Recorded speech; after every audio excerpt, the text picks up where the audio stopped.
I'll give you the semi-abbreviated version just for the sake of time. But in 2010, Stevie Johnson dropped a pass against the Pittsburgh Steelers in overtime that would have won the game. Going deep. He's got Johnson. Oh, he dropped the ball.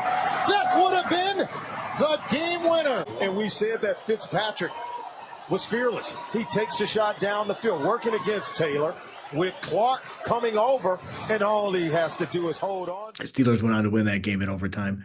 And that night, Stevie went on Twitter and kind of questioned his faith, questioned God. And I always say that back then, everything that was happening on Twitter was kind of happening for the first time. So for a professional athlete to really question God's role in Yep.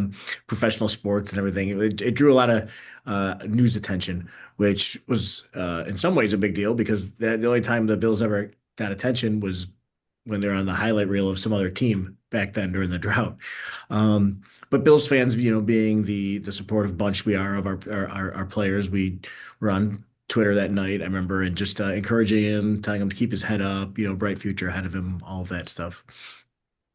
And the next day, Adam Schefter retweeted Andy retweeted Stevie's tweet, and it just felt kind of weird because Adam Schefter is kind of the gatekeeper of all NFL breaking news, and so for him to share something that was a day old at that point just felt like he was piling on.